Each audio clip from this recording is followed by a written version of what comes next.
आज ये ज़माना अलग हो गया है कि भगवान से भी लेन देन का मामला चल रहा है कि आप मेरा ये काम कर दो तो ये हो जाएगा, और काम एक भी नहीं हुआ तो भगवान बदल ले कि भाई कहीं और माथा टेकते हैं, यहाँ तो काम हो नहीं रहा। तो ये भक्ति नहीं होती। तो एक तो जो परसेप्शन भक्ति का बन गया है कि भजन कीर्तन पूजा पाठ कर लिया और भक्ति हो गई। भक्ति का असल मीनिंग है सरेंडर, समर्पण। और समर्पण व्यक्ति कब करता है? जब पहला चीज विश्वास होता है कि वो जो भी करता है वो सही करता है। मुझसे कई बार लोग पूछते हैं कि आप बहुत ज़्यादा डिप्रेशन में नहीं जाते, या कोई आपने सब कुछ देखा है, चाहे स्ट्रगल है, इंसल्ट है, रिजेक्शन है, हर फील्ड में हर चीज़ होती है। अगर आप आगे बढ़ रहे हैं, कोई पोजीशन पे जाने की कोशिश करें तो आपको इनका सामना करना पड़ेगा, ये जिंदगी के साथ आता है तो आपको सामना। लेकिन मुझे कभी दिक्कत नहीं दी ये चीज़ें। क्यों? क्योंकि जो मैंने कहा समर्पण, मुझे पता है कि एक ऐसी शक्ति ऊपर बैठी है जो मेरा बुरा नहीं चाहती। तो कई बार बुरी चीज़ें भी मेरी ज़िंदगी में हो रही है, मुझे पता है वो मेरे अच्छे के लिए है क्योंकि वो कर रहा है। तो ये समर्पण, ये भक्ति है। तो ये आपको हारने नहीं देती। क्यों हारेंगे आप? क्योंकि आपको पता है ना कि वो हारने देगा नहीं।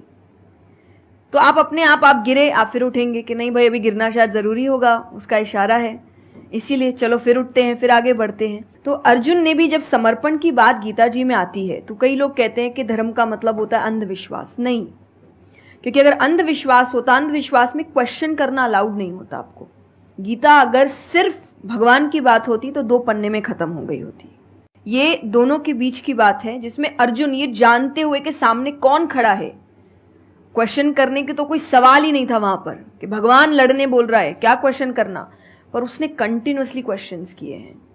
पर उसका भी नाम आया था समर्पण, कि वो समर्पित होकर क्वेश्चन कर रहा था कि ये जो खड़ा है ये मेरे हर सवाल का जवाब जानता है, ये मुझसे कभी कुछ गलत काम नहीं कराएगा, लेकिन इसका मतलब ये नहीं कि मैं अपनी जिज्ञासा बाहर नहीं निकालूंगा, मैं अपने क्वेश्चंस पूछूंगा।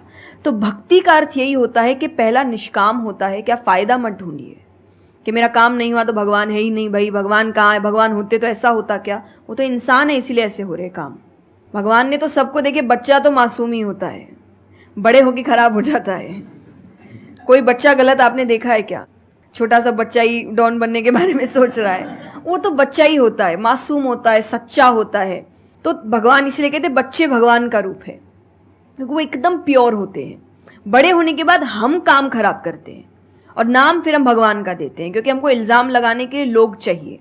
ये फेलियर्स के लिए भी, आप फेलियर्स के लिए भी हम कहते हैं मेरा काम अच्छा नहीं था, मेरा समय अच्छा नहीं था, मुझे पेरेंट्स ने सपोर्ट नहीं किया, मेरे पास ये नहीं था। वरना अगर देखा जाए इन्हीं सिचुएशन में कई लोग हैं जो काम करके आगे बढ़ जाते हैं। तो करने वाला तो कर लेगा, नहीं करने वाला इल्जाम लगाएगा। तो वो इल्जाम अभी हमें ऐसे दिखता है एक ऐसा कोई है जो सामने तो खड़ा नहीं है, भगवान लगाओ इल्जाम। एक फोटो है ना इंटरनेट पे कि भगवान खड़े, छोटी बच्ची खड़ी है, छोटी बच्ची के हाथ में एक टेडी बेयर है, तो भगवान वो मांग रहे हैं और वो बच्ची बोली मुझे बहुत अच्छा लगता है, मुझे नहीं देना। उसको नहीं पता कि भगवान के पास पीछे एक बड़ा सा टेडी बेयर रखा है और भगवान उसको कह रहे कि बस दे दो और मुझ पे विश्वास रखो कि वो दे दो छोटी चीज जो तुमसे, आपको वो बुरी लग रही है उस वक्त कि मेरे साथ गलत हो गया या मेरा छोटा काम नहीं हुआ, मैंने तो इतनी पूजा की थी, इतना काम किया था। शायद तुम उस काम के लिए नहीं बने हो, तुम और बड़े चीज के लिए बने हो। तो निष्काम क्या है कि आपकी भक्ति निष्काम है, स्वार्थ से नहीं बनी है, तो भक्ति आगे बढ़ेगी। दूसरा सरेंडर, कि मेरे हर सवाल का उत्तर सिर्फ उसके पास है। तो ये 2 चीजें भक्ति बनाती है, 2 चीजें जो भक्ति में। तीसरा हम जब करते हैं सत्संग, जो उन्होंने कहा सत्संग का एक सत्य के संग। तो सत्य कौन है? जब हम शास्त्रों में देखते हैं सबसे पहला श्लोक जो श्रीमद् भागवत में आता है वो भगवान का स्वरूप बता रहा है। उसमें है सच्चिदानंद रूपाय। सच्चिदानंद का मतलब होता है 3 चीजें मिलकर बनती है, वो है सत, चित और आनंद। जो ये 3 चीजों को जीवन में समझ लेगा सही से, उसने भगवान को समझ लिया, क्योंकि भगवान का रूप ही सच्चिदानंद है। तो सबसे पहला है सच, जो कहा गया सच की राह पर चलो। जो हम ये एक्चुअली आपने एग्जैक्ट वर्ड उस वक्त बोले, मैं अपनी कथा में भी कहती हूँ कि आजकल हम इतनी छोटी छोटी बातों पे झूठ बोलते हैं कि हम किसी से मिलने जा रहे हैं और हम घर से भी नहीं निकले, अरे 5 मिनट, अरे सिग्नल पे खड़ा हूँ, अरे बस पहुंच गया, अरे क्या हो गया, वो 2 बातें तो सुनाएगा ना सिर्फ कि तुम समय लेकर नहीं आए। पर हम इतनी इतनी सी बातों में झूठ बोल रहे हैं। ये हमें लगता है कि कोई बड़ी बात नहीं, पर ये बहुत बड़ी बात है कि आप इतना भी सच का सामना नहीं कर सकते, और फिर हमें लगता है कि हम लाइफ के जो प्रॉब्लम्स है उसका सामना कर लेंगे, खुद के सच का तो सामना कर नहीं पा रहे हैं। जिंदगी का सच सामने आएगा तब तो बैंड ही बज जाएगी पूरी, क्योंकि वो कठिन है। जिंदगी आसान नहीं है, किसी के लिए नहीं, भगवान के लिए भी नहीं हुई। आप राम जी को उठाइए, कृष्ण जी को उठाइए, जब तक यहां रहे कोई सुखी नहीं रहा।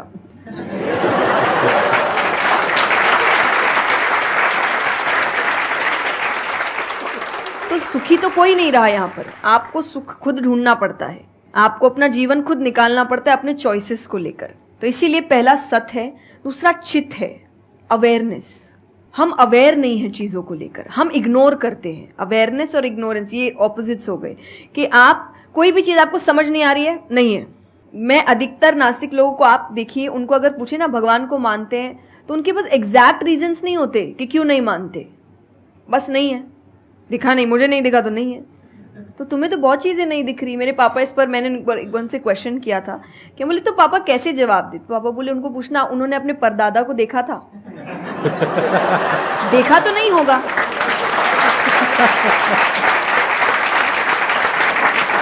सुना है, दादा से सुना है, पापा से सुना है कि थे, मैंने तो नहीं देखा, तो मैं बोल दूं वो थे ही नहीं। कुछ तो सच्चाई होगी, उसको ढूंढने की कोशिश करो। मैं धर्म के लिए हमेशा कहती हूं कि आपको ढूंढना पड़ेगा।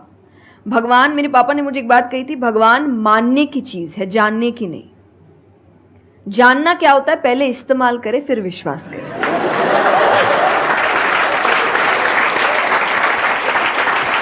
कि पहले देखेंगे है कि नहीं है, फिर बताएंगे। तो वो तो भगवान है, वो कहेंगे देख मैं भी घुमाता हूं। वो भगवान है भाई। उनको अगर आप बोलोगे कि मेरे सामने आ, मुझे दिखा तू है कि नहीं, तो बोलेंगे घूम, नहीं दिखाता, कभी नहीं हुई, नहीं जा। तो भगवान मानने की चीज है, मानो, वो अपने आप जना देंगे वो कहाँ है। तो भगवान के लिए माना गया कि पहले आपको मानना पड़ता है, दैट इज सरेंडर, कि मैं मानता हूं, मैं इसीलिए पढ़ रहा हूं। अधिकतर लोग अभी पढ़ क्यों रहे हैं, जान क्यों रहे, गलत साबित करने के लिए। और दुनिया के लिए भी, आप किसी भी चीज को जानने की कोशिश करो तो सिर्फ एक खाली दिमाग से जानने की कोशिश करो, अपने दिमाग से नहीं कि मुझे गलत साबित करना इसीलिए पढ़ता हूं चलो। तो फिर आपका दिमाग सीधा उस गलत बात पे ही जाएगा कि देखो मैंने तो बोला ही था गलत है। और उसके आसपास कितनी अच्छी बातें लिखी होगी आप देखेंगे नहीं, पर आपको जो बस साबित करना है, आप उस लोग सुनते भी आजकल इसीलिए हैं।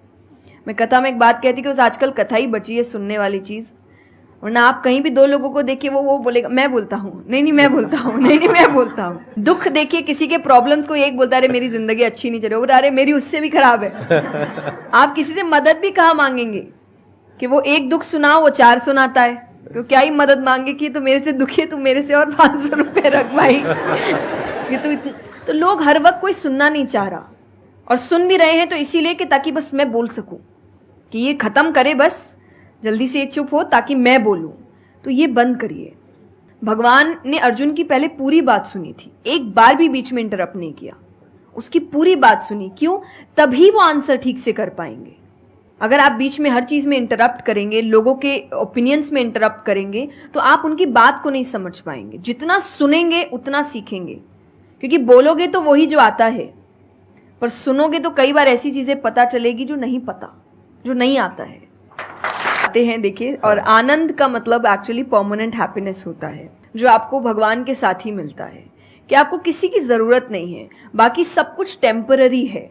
और टेम्पररी खुशियों के लिए भगवान ने अर्जुन को लड़ने के लिए इसलिए नहीं बोला था कि तेको राज्य मिल जाएगा, खुशी मिलेगी, पैसा मिल जाएगा, नहीं।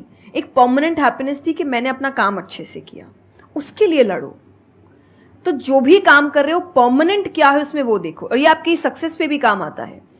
भगवान जैसे अब हम कहते हैं ना कि दुनिया में कुछ सच नहीं है, संसार सच नहीं, इसका मतलब क्या? छोड़ने के लिए नहीं।